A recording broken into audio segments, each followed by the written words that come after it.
On this edition of VLGA Connect, we talk about implementing the new Local Government Act. As if councils didn't have enough to worry about right now, but the new act is coming in and the timelines have been changed. This is a bit of hot off the press news. And to tell us about it, Stephen Cooper, a governance specialist and long-time professional in the local government sector, joins us. Stephen, thank you for being with us on VLGA Connect. Chris, thank you for talking to me. Good to hear you. And now we have some news off the bat in that the implementation plan for the Local Government Act has been updated in terms of timing due to some action at the state government level to bring implementation forward of some sections. Yeah, Chris, that's true. Most people will know that the Act was proclaimed on Tuesday, the 24th of March. What's possibly less well known is that there was a proclamation that Section 2.2, subsection 1, will start on the 6th of April. That's in a week and a half. And 2.2 will commence on the 1st of May. So that's really brought forward the need for the sector to be aware of the implications of those sections. So let's take those two pieces separately. What's coming in on the 6th of April that councils perhaps need to be aware of and prepared for? The really important thing for me on this, Chris, is these are very high level provisions. They go to the role and powers of the council. The governance principles, not the governance rules, but the principles of governance. Allowances for mayors, so that's important, and deputy mayors and councillors, what they get paid. Accountability principles around community engagement and public transparency. Again, not the policy, but the principles. Good practice guidelines around strategic planning, financial management and service performance, and the electoral provisions and some regulations. Yeah, I was just going to say, important distinction there that you've made a couple of times.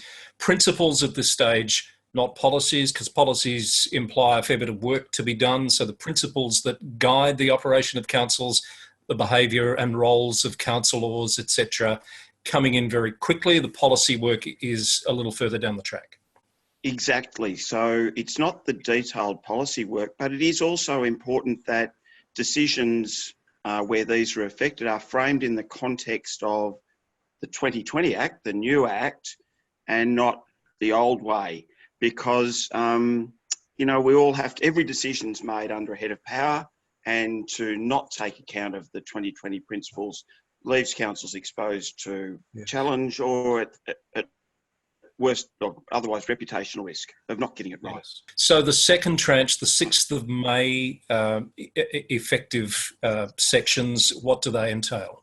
Okay, so Chris, they include things like the delegations principles, council expenses, council resources and facilities, that policy that around the resources and expenses for councillors, the risk and audit committee, the more detailed community engagement and public transparency policies, and the procedure and proceedings and meetings and decision making. So that includes the governance rules.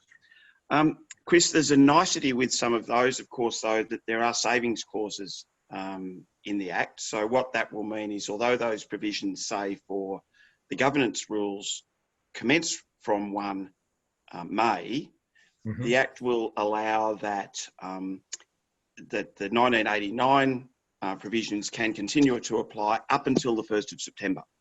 And so there's where the deadline fits in.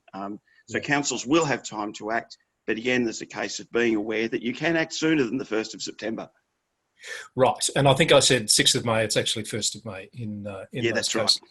Yes. Yep. So given that that is now out there and councils will be becoming aware of that, do CEOs and governance leaders need to reassess how they were planning to approach implementing the Act, do you think? Oh, I think the project plan's important, Chris. It's a really fine balance though, isn't it? That if we become compliance overrides everything. So it's really important to comply.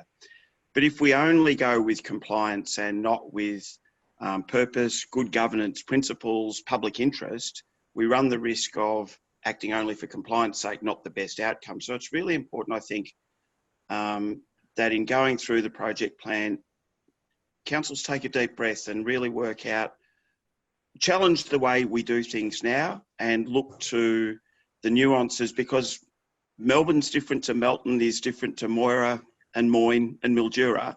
Every council has its local rules and functions and the way it does business. That should be challenged, but the essence and the good governance in each should be captured according to their capability and style. I was just going to ask you if you've got a copy of the new Act yet.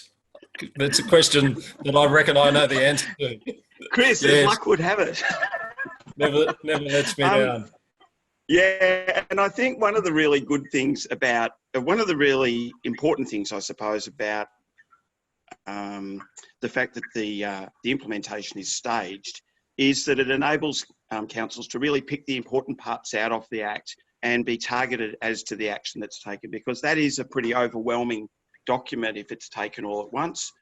And probably then the important part is to have someone who's accountable in your organisation, set up a project team, not necessarily based on position, but a really good diverse skill mix with project management, communications, governance, and some line management, so that implementation of the new Act becomes part of the normal business of an organisation. Yes. Good advice, Steve, and I'm sure councils, if they're looking for some guidance, they can rest assured that the VLGA is certainly going to be there front and centre in the months ahead as those implementation tasks are needed, and I suspect that you might be part of that as well. So, Steve, thank you very much for your insights today, particularly that news that's hot off the press about some of those provisions coming in earlier than anticipated. Stephen Cooper, Governance Specialist, with us on VLGA Connect today, talking about the new provisions of the Local Government Act. On VLGA Connect, we'd like to hear from you. If you have a story to tell, please get in touch, vlga@vlga.org.au, and we might see you on a future edition of VLGA Connect.